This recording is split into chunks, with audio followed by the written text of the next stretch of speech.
Hello everyone, welcome back to basics of sociology.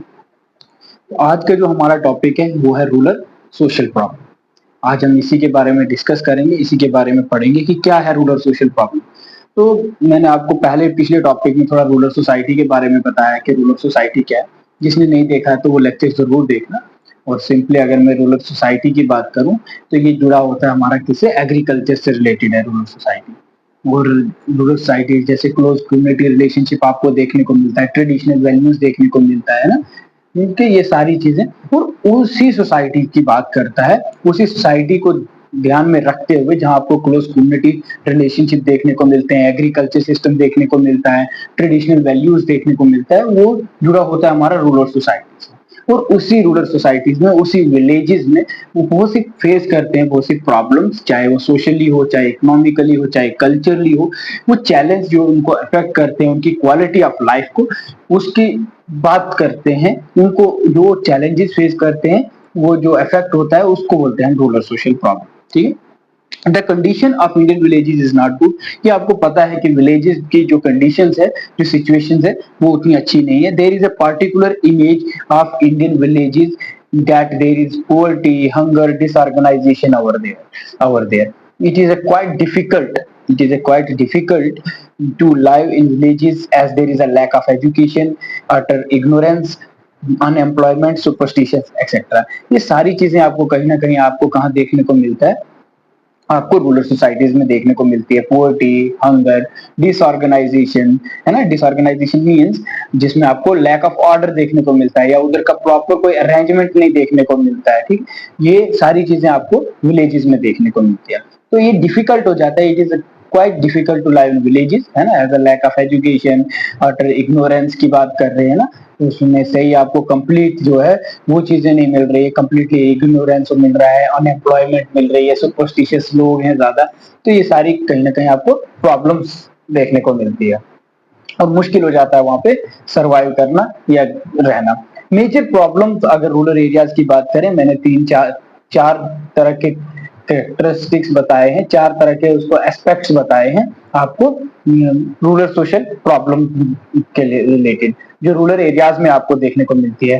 पहली है agriculture problem, second one is economic problem, third one is social problem and fourth one जो है वो आपकी environmental problem. ये major जो आपकी प्रॉब्लम आपको आपके सोसाइटी में देखने को मिलती है। ठीक है। सबसे पहले आ गई एग्रीकल्चर प्रॉब्लम। अगर हम बात करें एग्रीकल्चर प्रॉब्लम की, the condition of agriculture in rural areas is not good, है ना। ये तो आपको पता है कि रूरल एरियाज का जो एग्रीकल्चर की कंडीशंस है वो उतनी अच्छी नहीं है। ठीक है, वो अच्छी नहीं है। जिसमें से आपको मेजर एग्रीकल्चर प्रॉब्लम्स में क्या क्या देखने को मिलता है, स्मॉल एंड स्कैटर्ड फॉर्म देखने को मिलते हैं ना, बिखरा हुआ आपको चीजें देखने को मिलती है। ओल्ड सिस्टम ऑफ फार्मिंग देखने को मिलता है। ठीक है, ओल्ड एंड अनस्किल्ड मेथड्स देखने को मिलते हैं। Damage of crop bye insects and pests देखने को मिलता है। Shortage in the means of irrigation, under development varieties of seeds देखने को मिलते हैं। शॉर्टेज ऑफ मैन्योर देखने को मिलते हैं। ये सारी चीजें क्या आपको देखने को मिलती है, जो नेचर फर्टिलाइजर है, जिसमें मैंने शॉर्टेज ऑफ मैन्योर बताया, जो नेचर फर्टिलाइजर है जो मेड फ्रॉम एनिमल वेस्ट या प्लांट से होता है, उसको बोलते हैं मैन्योर। ठीक है, तो ये सारी चीजें आपको देखने को कहां पे मिलती हैं, रूरल एरियाज में एग्रीकल्चर प्रॉब्लम्स में। ठीक है, ये एग्रीकल्चर की कुछ प्रॉब्लम्स है। इसमें से कुछ प्रॉब्लम्स मैंने एक्सप्लेन भी की है, जिसमें आपकी सबसे पहली problem small and scattered forms की बात की है। जब हम स्मॉल एंड स्कैटर्ड की फॉर्म करते हैं, बात करते हैं, तो उसमें क्या है, most of the Indian forms are small and scattered. अगर इंडिया की फॉर्म की बात करें तो वो क्या है, आपके छोटे छोटे बिखरे हुए हैं, स्कैटर्ड फॉर्म्स में देखने को मिलता है आपको। ठीक है, इंडिया का जो फॉर्म है, फॉर्म सिस्टम है। एक्चुअली द सक्सीडिंग रीजन क्या है, वो क्यों है आपको छोटे छोटे देखने को मिलते हैं। Actually the succeeding sons have equal rights in their father property, क्योंकि यहाँ पे जो प्रॉपर्टी का राइट है वो क्या है, वो इक्वली होता है। इसका जो उनके बेटे होते हैं, सन्स का भी इक्वल राइट होता है उनकी property. That is why the land is divided among the heirs. इसी की वजह से आपको क्या देखने को मिलता है, ये कहीं ना कहीं आपको ये जो लैंड है वो डिवाइड होते हुए देखने को मिलती है इनमें। Consequently the land is further subdivided with the coming of next generation. वैसे ही आपको क्या देखने को मिलती है, साथ साथ में जो अपकमिंग जनरेशन है उसमें भी वो कहीं ना कहीं लैंड आपको डिवाइडेड होते देखने को मिलती है। नेक्स्ट जनरेशन में भी वो जो फॉर्म है, अगर आपके पास एक कनाल जमीन है तो वो कहीं ना कहीं नेक्स्ट जनरेशन को जब डिवाइड होगी, अगर 2 बच्चे हैं 3 बच्चे हैं तो वो कहीं ना कहीं 3 हिस्से डिवाइड हो जाएंगे, फिर नेक्स्ट आने वाले टाइम फिर से जो उनकी जनरेशन होगी वो फिर से डिवाइड हो जाएगी। तो ये भी एक रीजन है, ये भी एक प्रॉब्लम है, एग्रीकल्चर प्रॉब्लम है, क्योंकि जिस खेत में आप पहले बहुत सारा अनाज उगाते थे, बाद में जब वो बंटवारा हो गया, जब वो डिवाइड हो गई आपस में, तो कहीं ना कहीं आपको क्या देखने को मिलता है, वो डिविजन की वजह से वो छोटे छोटे वो बिखर जाते हैं ना, सेपरेट और लार्ज एरिया की बात करें तो कहीं ना कहीं वो छोटा होना स्टार्ट होता है, स्मॉल हो जाता है। The resulting place of land becomes uneconomic holding, which means that they do not get enough production from their land. तो जाहिर सी बात है, जब वो पहले जिस लैंड पे आप बहुत सारा काम कर सकते थे, लेकिन जब आप वो लैंड जो है वो डिवाइड हो गई तो वो अनइकोनॉमिक होल्डिंग हो जाएगी, क्योंकि वो वहां पे उतना अनाज नहीं उगा पाओगे, क्योंकि वो डिवाइड हो गई होगी। पहले 1 कनाल जमीन थी, वो कहीं ना कहीं आपके मरले में आ जाएगी। तो ये सारी चीज इसकी वजह से आपको ये भी एक रीजन बन जाता है, कॉज बन जाता है एग्रीकल्चर प्रॉब्लम में, कि स्मॉल एंड स्कैटर फॉर्म्स होते हैं। इसकी वजह से भी कहीं ना कहीं रूरल एरियाज में प्रॉब्लम देखने को मिलती है। As a result they remains poor, है ना, इसी का यही वजह है कि वो क्या रह जाते हैं, फिर से गरीब ही रह जाते हैं। सेकंड एक और रीजन है, ओल्ड सिस्टम ऑफ फार्मिंग। हम क्या करते हैं, जो पुराने सिस्टम की फार्मिंग है उसी को उसी पे फिर से वैसे ही फार्मिंग करते हैं, जो भी ओल्ड सिस्टम था, चाहे वो हल लगाना हो तो उसी का यूज करना रूरल एरियाज में अभी भी। तो वो भी एक कारण है, वो भी एक रीजन है, काज है किसका, रूरल सोशल प्रॉब्लम्स का। Most of the Indian farmer use old kind of tools. Old kind of tools में जो पुराने तरह के हमारे जो भी सामान था, चाहे हम हल लगाते थे वगैरह, उसकी वजह से भी कहीं ना कहीं आपको क्या देखने को मिलता है, रूरल सोशल प्रॉब्लम देखने को मिलती है। किसमें, एग्रीकल्चर को लेके।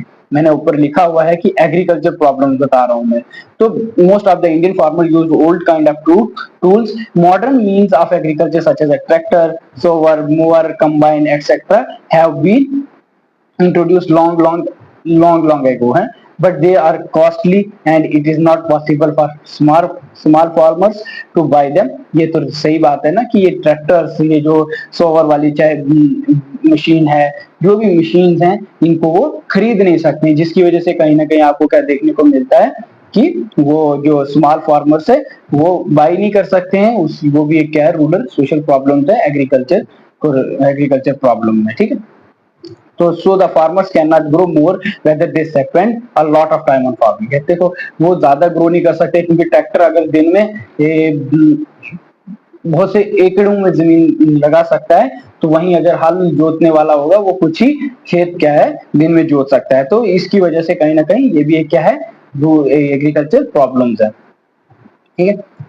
ओल्ड एंड अनस्किल्ड मेथड, ठीक है, वही पुराने तरह के ओल्ड और अनस्किल्ड मेथड का यूज करना, ये भी एग्रीकल्चर प्रॉब्लम में आता है। The Indian villages use old method of farming, they spend lot of time upon the which they easily done through the modern methods in short time। This is so because they are unaware of the skilled and modern methods with which they grow much more in shorter time, है ना। जो modern method का use करते हैं वो कहीं ना कहीं जो पुराने ओल्ड मेथड का ही यूज करते हैं उनसे ज्यादा जो अनाज है वो उगाते हैं। तो ये भी कहीं ना कहीं ओल्ड एंड अनस्किल्ड मेथड भी हमारा एग्रीकल्चर प्रॉब्लम में ही आता है।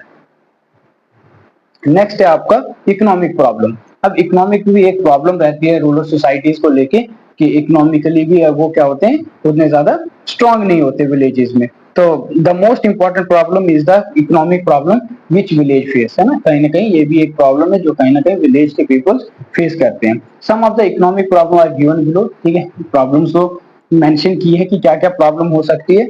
जिसमें सबसे पहली problem indebtedness, high rate of interest. Third one, problem of landless agriculture labour, problem of proper sales organisation नहीं होती है। ये सारी कहीं ना कहीं आपको प्रॉब्लम्स ही देखने को मिलती है। Cattle problem, very less assistance to small scale and cottage industries. तो ये सारी वो प्रॉब्लम्स है जो कहीं ना कहीं आपको फेस होते हुए देखने को मिलती है विलेज एरियाज में, ठीक है। इनडेबिटनेस कहीं ना कहीं देखने को मिलती है ना, कर्ज में जो हो जाते हैं, ठीक है, वो उसको बोलते हैं इनडेबिटनेस। फिर या हाई रेट ऑफ इंटरेस्ट पे कोई उनको पैसा दे दे तो उसकी वजह से भी वो प्रॉब्लम क्रिएट कर देते हैं। थोड़े से कुछ पॉइंट्स हैं जो मैंने एक्सप्लेन किए हैं, जिसको समझ नहीं आएगी वो जरूर कमेंट करना। सबसे पहले इनडेबिटनेस, इनडेबिटनेस पे बात करूं तो इनडेबिटनेस मीन जो कर्ज में होने की बात होती है, उसको बोलते हैं indebtedness. Indebtedness is one of the major problem which villagers face, है ना, ये विलेजर्स बहुत सबसे मेजर प्रॉब्लम यही है इकोनॉमिक प्रॉब्लम्स में, ठीक है, जो विलेजर्स फेस करते हैं अपनी लाइफ में। They need to take loans from either private money lenders और from any bank to meet their daily needs, है ना, कहीं ना कहीं वो क्या करते हैं, या किसी बैंक से या किसी मनी लेंडर्स, जो बड़े बड़े बिजनेसमैन हैं, जो बड़े बड़े लैंड ओनर्स हैं, उनसे क्या करते हैं, उनसे कर्ज ले लेते हैं, ठीक है।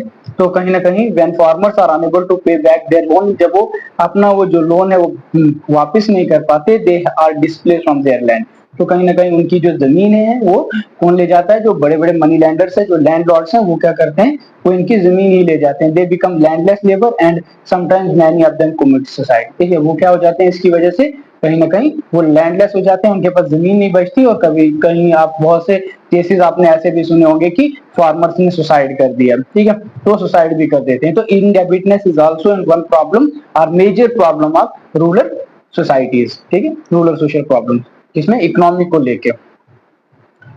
सेकंड जो है आपका, सेकंड है high rate of interest, second है हाई रेट ऑफ इंटरेस्ट जब हो, उसकी वजह से भी कहीं ना कहीं वो क्या करते हैं, वो ये क्या बोलते हैं, वो भी एक प्रॉब्लम क्रिएट करता है हमारे रूरल सोशल प्रॉब्लम्स में, ठीक है।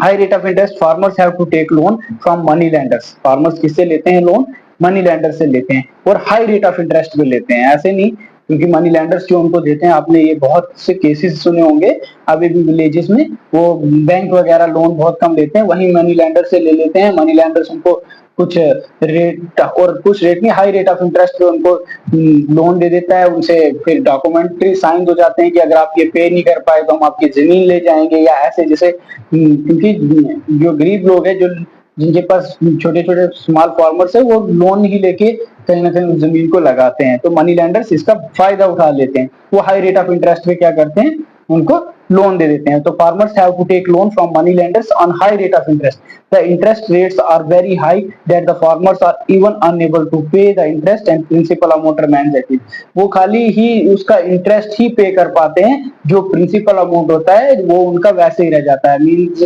प्रिंसिपल अमाउंट लाइक, जैसे कि अगर किसी को 2 लाख की नीड है, तो वो 2 लाख तो दे देते हैं, और उस पर वो इंटरेस्ट रखते हैं मंथली, मान के चलो 1000 रुपए या 2000 रुपए, तो वो उनको वो मंथली जो मसा ही उनका वो 2000 या 1000 ही पे कर पाते हैं, जो प्रिंसिपल अमाउंट है जो 2 लाख है वो रिमेन्स एज इट इज ही रहता है। As a result of this very high rate of interest the progress of agriculture is not possible, जाहिर सी बात है उनको वो मसा ही उसका रेट ऑफ इंटरेस्ट ही पे कर पाते हैं, जिसकी वजह से ये प्रोग्रेस नहीं होती एग्रीकल्चर में। तो ये भी एक क्या है, high rate of interest is also one rural social problems, ठीक है, जो हमारे किस में आ जाती है, जो हमारे इकोनॉमिक प्रॉब्लम्स में आती है। नेक्स्ट है problems of poor sale proper sales organisation, proper sales organisation भी नहीं मिलती हमें कि हम किसको बेचेंगे, है ना, तो ये भी एक क्या है, इकोनॉमिक प्रॉब्लम्स है। There is no proper sales organisation in the country to purchase the crop produced by the farmers, in case farmers are forced to sell their produce to the middleman at very cheap rates, जो middleman होते हैं ना, जो बीच में वो सौदा करते हैं, जब वो उनसे लेते हैं फार्मर से बहुत सस्ते दाम में लेते हैं। The hard work done by farmers on his produce goes in vain and the actual profit is earn by the retailer, है ना, जो सबसे ज्यादा प्रॉफिट कमाता है वो रिटेलर ही कमाता है, और इनका जो मेहनत है वो क्या हो जाती है, वैन हो जाती है ना, वो क्या व्यर्थ हो जाती है, जिसको आप बोलते हो, ठीक है, जाया हो जाती है। तो ये भी क्या है, एक प्रॉब्लम है। नेक्स्ट जो है सोशल प्रॉब्लम, अब कुछ सोशल प्रॉब्लम्स भी है हमारे सोसाइटी में, भी कुछ प्रॉब्लम्स है, सोशल प्रॉब्लम्स भी क्या है, एक रूरल सोशल प्रॉब्लम्स है, ठीक, उसका पार्ट है। Rural areas are also facing many social problems which are given below, जैसे poverty and unemployment, illiteracy, bad conditions of health, ये सारी वो प्रॉब्लम्स है जो हमारी सोशल प्रॉब्लम है, समाज में प्रॉब्लम है, poverty and unemployment. The major problem which rural areas facing are poverty and unemployment, there are very serious issues which prevail in the Indian villages, ठीक है, इंडियन विलेजेस में आप क्या देखते हो, कहीं ना कहीं ये सारी चीजें, जो अनएम्प्लॉयमेंट है, ये पोवर्टी है, ये एक सीरियस इश्यूज है, ठीक है। Due to partial employment villagers remains poor and are unable to meet their daily needs. Poverty and unemployment have together separate corruption and more degradation in the rural areas. ठीक है, ये भी क्या है आपके एक सोशल प्रॉब्लम्स है in rural societies में. ठीक है, सोशल प्रॉब्लम का एक एस्पेक्ट है.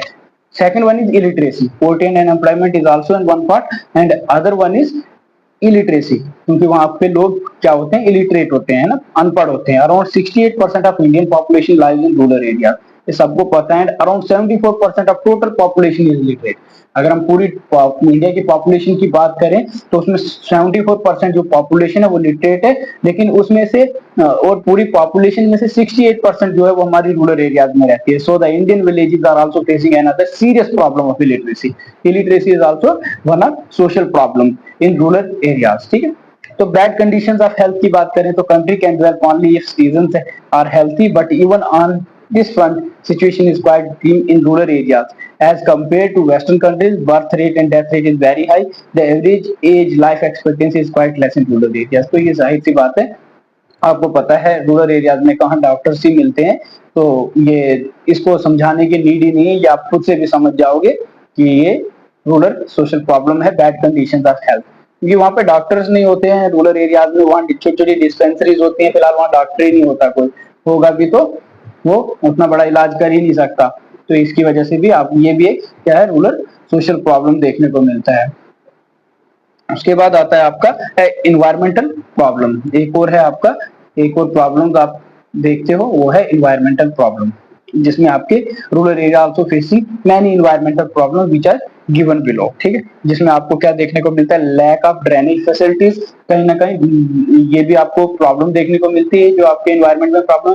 पूर सैनिटेशन होता है, ये भी एक प्रॉब्लम है.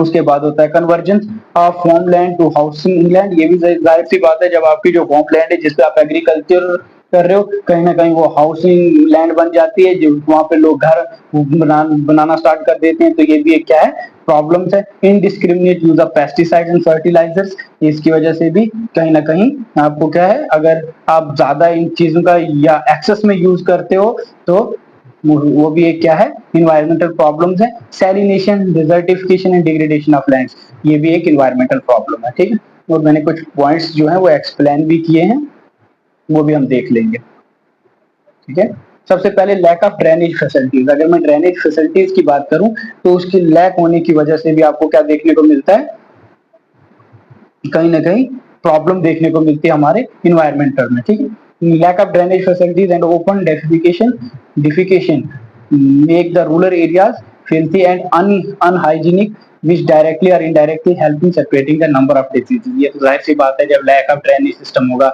या उसको अच्छे से वो ओपन में होगा जो भी गंदगी है, तो उसकी वजह से भी कहीं ना कहीं आपको क्या देखने को मिलेगी, एक प्रॉब्लम देखने को मिलेगी जिसको आप इन्वायरमेंटल प्रॉब्लम बोलते हो. ठीक है, डिजीजेज, नंबर ऑफ डिजीजेज फैल जाएंगी.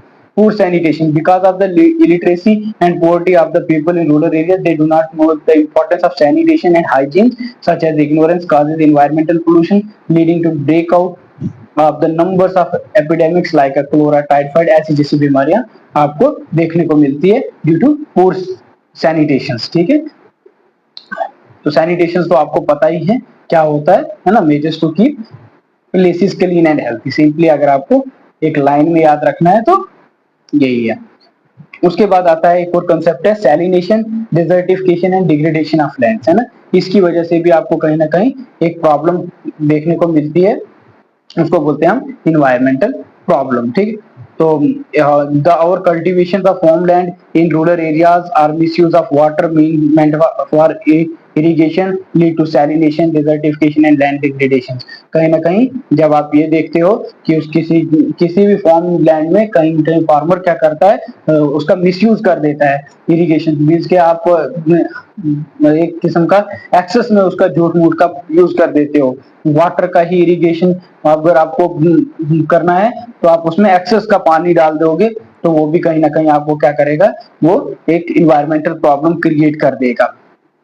ठीक है, तो the our cultivation of farmland in rural areas or misuse of water of irrigation lead to salination, desertification और land degradation. ठीक है, इसकी वजह से कहीं ना कहीं आपको ये सारी जो प्रॉब्लम्स है, सैलिनेशन वही होता है जब जिसमें क्या हो जाता है, फिर मिट्टी में जो नमक की मात्रा जिसको आप बोलते हो, मात्रा जो है वो बढ़ जाती है, ठीक है। जिससे फिर जो हमारी जमीन है वो उतनी उपजाऊ नहीं रहती, ठीक है।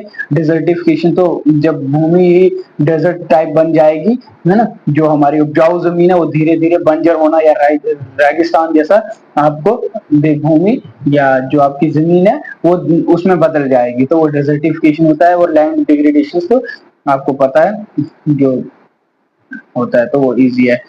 और यही था इसका रूरल सोशल प्रॉब्लम में इन्वायरमेंटल प्रॉब्लम। इसके अलावा भी और भी बहुत सी प्रॉब्लम्स हैं रूरल सोसाइटी को लेके, जिसमें आपको कास्टिज्म, अनटचेबिलिटी, रिलीजियस डॉगमेटिज्म देखने को मिलता है, सुपरस्टिशियस एंड लिटिगेशन चीजें देखने को मिलती हैं, ठीक है। ये सारी चीजें आपको कहीं ना कहीं आपके रूरल एरियाज में देखने को मिलती है, ठीक है। ये इजी वाले हैं, कास्टिज्म तो आपको पता ही है, ठीक है। रिलीजियस डॉगमास वही होते हैं जो क्या करते हैं, मीन्स के जो बिलीफ सिस्टम अपने ही वन ओन रिलीजन, ठीक है, उसी को क्या बोलते हैं, ओनली वही करेक्ट है, ठीक है। अनक्वेश्चनिंग बिलीफ होता है उनका, ठीक है, उससे आप क्वेश्चन भी नहीं कर सकते। तो